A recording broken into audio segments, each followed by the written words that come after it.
Just like the vastness of the oceans is mostly unexplored, and the vastness of space is even less explored, I really believe that the vastness of our minds is largely unexplored. And collectively, humans have a lot more to discover about their inner world, just like the outer world. We've all had those dreams where we wake up feeling the excitement or the sadness or the anxiety from the dream the next day. And this can happen even with dreams that we don't remember. When I was a young kid, I used to have these nightmares about Freddy Krueger, and I would see the streaks from his claws scratched across my wall sometimes. As I got older, these dreams kind of changed into other aspects of fear and anxiety that I had in my subconscious, but I still had nightmares growing up, less and less often as I got older. As I learned about lucid dreaming, I kind of made it my mission to go back and defeat Freddy Krueger, as if he was like some arch nemesis that I had from my past. I also learned that the process of trying to control your dreams can lead to all other types of self-discovery and enlightenment. The prefrontal cortex is the part of the brain that's most responsible for dreams, and the amygdala, hippocampus, and cerebellum are the parts of the brain most responsible for memory. It's been observed in a bunch of different sleep studies that when people train themselves to remember their dreams, the prefrontal cortex and the connections between all those other parts of the brain get strengthened. This can help to improve memory in everyday life also. And learning to control these dreams, or even just learning to remember them or track them, it can really relieve a lot of anxiety and stress. And it's also been noted historically that things like this can help a lot with problem solving in everyday life. Just like the vastness of the oceans is mostly unexplored, and the vastness of space is even less explored, I really believe that the vastness of our minds is largely unexplored.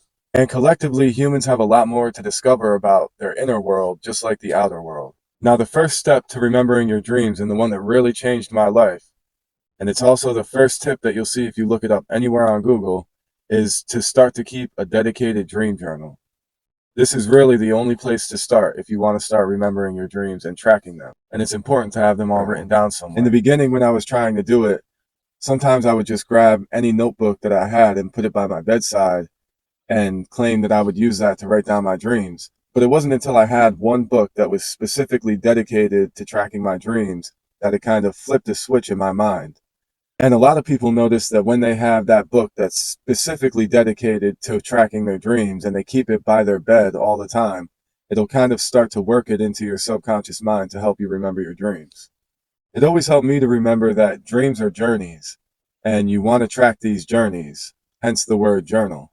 The second tip that I have is to just start using it. So even if you're not remembering dreams at all, before you go to bed at night, write down what you would like to dream, or just write down how you're thinking and what you're feeling. And then when you wake up in the morning, write down how you feel and what you're thinking, or any type of vague images that you might have right after you wake up. Don't forget to write down the date, and not just the month and the day, but also the year, because you can look back on these things years later and have some amazing realizations. Don't be afraid to break away from the written word and draw some doodles on a page or sketch out any type of images that you might think or feel. When you do start to remember any type of dreams, make sure you don't just write down what happened in the dream, but write down how you were feeling and any other type of sensations that you might have had.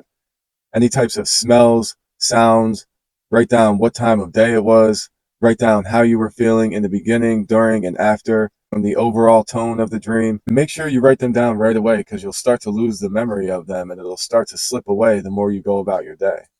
Don't worry about your spelling. You can even use shorthand as long as you understand what you're saying. And don't really worry about trying to make sense of it at this point. Just worry about getting as much details down as you can.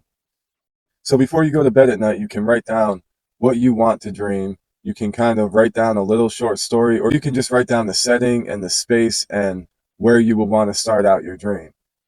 Also write the types of feelings and emotions that you would like to experience in that dream. Then when you wake up the next day, write down anything you remember and feel. The third tip is to go back over these dreams after a period of time when you have some of them logged down, enough to kind of find a reoccurring theme. So after you have a decent amount of dreams written in your journal, even if you don't have a bunch of specific dreams that you remember, just take those feelings that you have when you wake up, whatever you have, any type of information that you've tracked over a period of time. Think about the feelings, the mind state, the overall tone, and if you do have a decent amount of dreams recorded, Try to look for reoccurring characters or places or scenarios or even songs, whatever it might be, that you can kind of find that connects those dreams. Again, even if it's just an overall feeling, because a lot of times that's what it is. Sometimes it's just the emotions that tell you the most about the dream. Once you find some sort of reoccurring theme or emotion or character or setting, you can consider that your dream sign. As I started to grow and develop through this, I recognized that one of my dream signs was old, creepy mansions, sometimes giant mansions that I couldn't escape. Usually, I was always looking for a way out.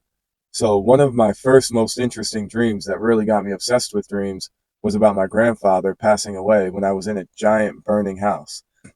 Now, I never lived in a big house, but that was a common theme that I noticed in my dream. But in this dream, the house burned down. I had to try to get out, and I remember my grandfather was trapped inside, and we never got him out of the burning house. And I remember the emotion and the feeling of him dying inside of that house. That night, my mom woke me up from that dream right at that moment, and we went to the hospital because my grandfather was there, and he ended up passing away that night. These are the premonitions in dreams that a lot of people say they have. But as I started to grow and develop with my dream journal, I noticed over time that big mansions and giant houses that I had to escape was a reoccurring theme. So tip number 4 is to look for those dream signs in your everyday life and do reality checks once you see them or feel them or experience them. So ask yourself if you're dreaming. There's a bunch of different ways you can do this. You can pinch yourself. You can look at a clock twice to see if the time is distorted or changing. You can try to read any type of written words and see if the words are jumbled, or read it once, look away, then look back at it and see if it's changed. This is a way to become lucid when you're dreaming. And when you become lucid, it'll help you remember your dreams even more. You can pinch your nose and try to breathe in. And if you're able to breathe in, you're going to realize you're dreaming.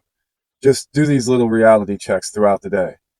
Once you make it a habit to start doing reality checks, you're going to start doing them even in your dreams. And one of those times, you're going to end up realizing that you're dreaming. Tip number 5, if you're still having trouble remembering your dreams, is to set an alarm clock when you go to sleep for 3-hour intervals. Sleeping happens in stages, and about every 90 minutes, we go into REM sleep, or rapid eye movement sleep, which is the stage when you're dreaming. Every time you go through this stage throughout the night, the period of REM sleep gets a little bit longer and a little bit stronger, generally for most people. You might have to figure out through a little bit of trial and error what time works best for you. But if you can wake yourself up when you're at the peak of that REM sleep, you're more likely to remember your dreams. If you get woken up by your alarm but you don't remember anything at all, it helps to get up, move around a little bit, just to get yourself a little bit out of that daze, but don't get yourself awake completely. You still want to be kind of in between awake and asleep. So maybe get up, go to the bathroom, get a drink of water, whatever might help, but don't do too much. And as long as you're still kind of hazy when you're about to fall asleep, you could set your alarm for about 30 minutes after that, because a lot of times you're likely to fall right back into that REM state. And if you can wake up about 30 minutes later, maybe 15 minutes later, you can interrupt that pattern. Again, just wake up, write down right away whatever you feel or think. Another little tip that helps for some people, if writing down in the journal kind of pulls you too much out of that sleep, you can keep your phone by your side with the voice recorder on it, so you could just tap the button and speak your dream and kind of say it out as clear as you can without waking yourself up too much.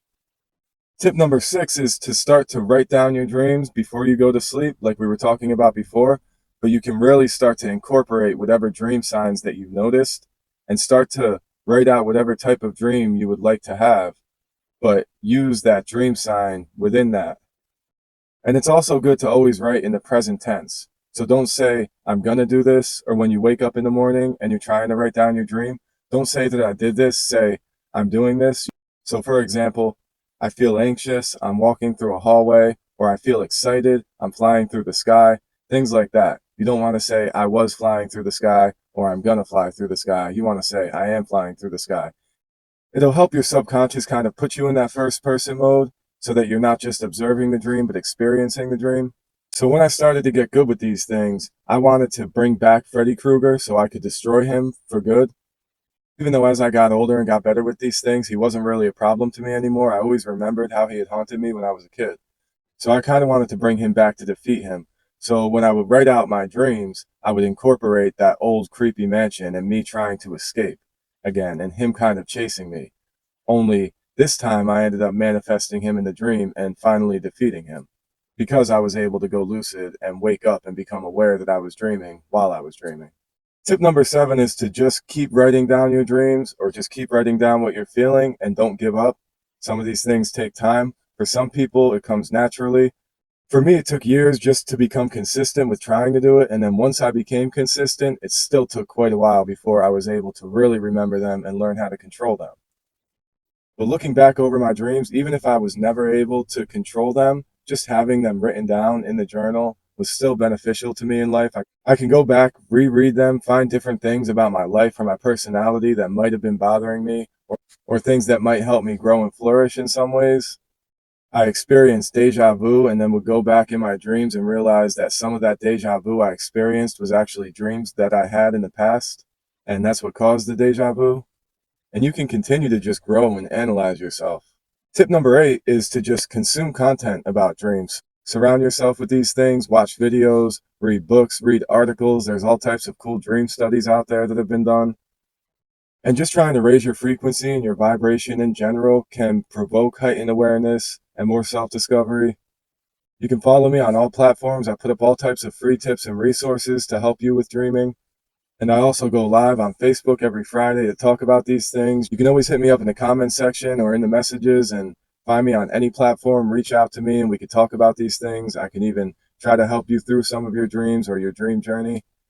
And you can also go to my online shop and get yourself a dream journal.